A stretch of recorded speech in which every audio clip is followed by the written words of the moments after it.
Welcome back to this new video in our masterclass of project management. We're looking at some different items here. We're looking at resources and team development. Developing a team is also part of resources management. We're not going to go too deep into this subject, but I will provide you with some ideas, some information, and some tools that are being used.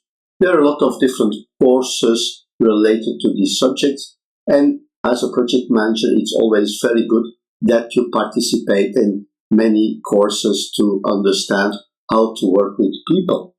Developing teams, well, when we develop teams, we look at how do we develop a team and how do we assess people. A team is composed of a number of people, and we must have a team which is coherent. We look at some people and team development tools. We look at human resources and profiling. Who are the people? We will look at some ways to deal with it. We have some interesting things like disc profiling, which I did a long time ago in AT&T, but which I've been teaching also how to deal with people, how to understand each other. And another principle, another method is the Briggs-Myers type indicator, or the BMTI. So let's have a look at developing a team. When we are working as a team, or we want to have a team, it's not just done by putting people together and just seeing that those people have the necessary skills and experiences. People are complex to manage, and when we create teams, it is important to assess the way people will cooperate and create a strong team. Selecting the right people for the job is one of the key elements that will help us create a strong team. Another element is understanding the way people work, can be motivated, how they will perform, and what they desire. When we select people to create a team, an efficient team, it is important to understand what type of personality the person has and how to motivate them. We can see how or which types of people are working well together. We must understand who we are, who the other people are, who our customers are. I had one example in a class, in a project with a Belgian bank, and I had a very nice, very special, a very intelligent and competent French consultant who was very specific in his way of dealing with people, and he was extremely straightforward. But I found out later that he has quite a good soul, a good person, but when he was working, he was really motivated. And due to different conflicts, he was refused to talk with the customer directly. So just imagine a meeting. I'm sitting with him in that meeting, and I have to tell him, shut up, don't talk, don't do this. I was feeling that I was quite rude to the person, but it worked, and there was no issue that I saw, and I was wondering, how did he react to all these things? And later, a number of years later, I found him again, I think on LinkedIn, and I wrote a message, hello Vincent, and his name is Vincent, how are you? And he said, oh look, it's nice to meet you. Yes, I remember the great time we had together. And I was so shocked, because the way I was talking with him at the time was basically, for me, very rude, but for him, he accepted it. And he found it a very nice time to cooperate. So sometimes it's also very important to understand who the people are, what they hide behind their facade and things like that. When we look at developing a team, we look also at people and development tools, the different tools that we have. There are a lot of tools. I look here at some of them. We look at the 5 stages of team development by Tuckman. They include forming, storming, norming, performing, and adjourning.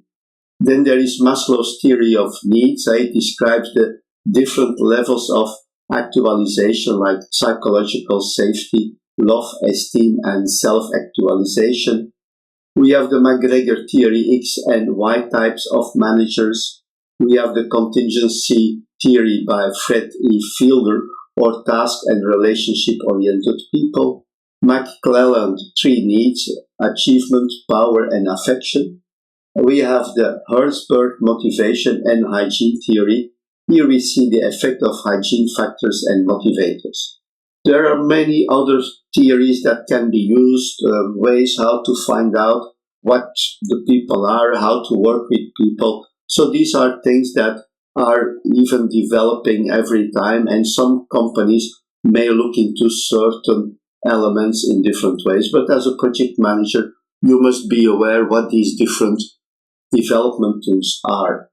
When we look at human resources and profiling, well, what we want to understand is when we are selecting people, how do these people fit together? And we can use kind of psychological assessment procedures to find the different personalities and optimize the team configuration. There are many different assessment methods that have been developed, that are still being developed. Some companies are making their own or cooperating with some people. I found some companies who were making their own systems and trying to sell it to companies. The tests that you can find, you just Google them, you find sometimes online evaluation. Some of them give you an immediate feedback, or some give you a more intensive evaluation. So there are different ways to do this. Many companies try to do this, try to find or evaluate the candidates to evaluate their compatibility with the outstanding job needs, or people are assessed as a part of internal training.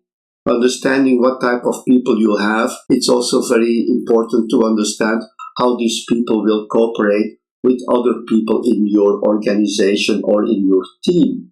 One of the elements is what we call the DISC training. And the DISC training is a two-dimensional approach where we have 4 quadrants. The first quadrant is about dominance. Dominance is about traits like people who are direct, result-oriented, firm, strong, and forceful. So these people go straight to the goal and they do the work. They don't think about all the chit-chat. They just make decisions. Very strong personalities.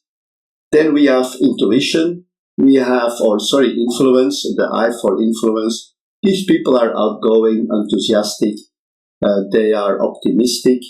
They are high-spirited. And they are lively. The third category are the people under the category of conscientiousness. Here we have people who are very analytical, people who are reserved, precise, they are private, systematic, and these are the main traits for this category. The last category here in the DISC, that's why we call it DISC, are the people who are steadiness, are represented by steadiness.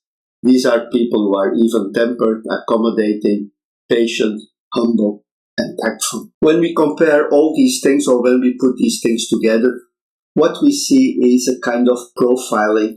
What are the different types of characters that we have?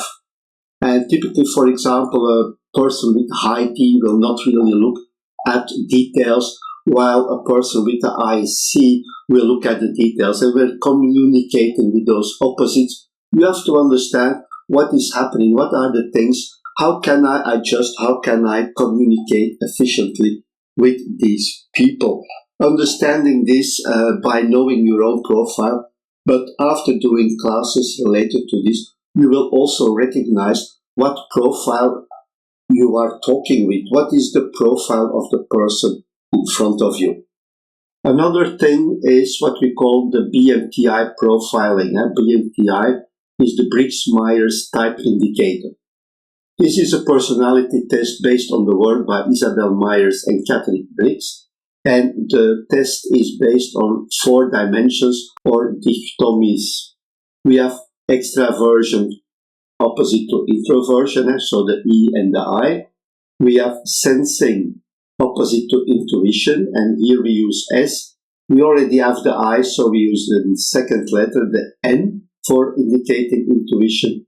Then we have thinking versus feeling, and we have judgment versus perception. And you may see sometimes, I see it in some examples in some contact or in some Facebook messages or in LinkedIn. I see the profile of the people. They say, I'm that type of a person. So basically it gives you an indication how you can deal with that person, how you can effectively communicate with them. So these are two examples, but there are a lot of other examples that you can use, of course. So that's it for profiling people, seeing what or how the people are, how they react to communication and to other people. So this was the end of this video. I am looking forward to seeing you in our next videos. Thank you and bye-bye.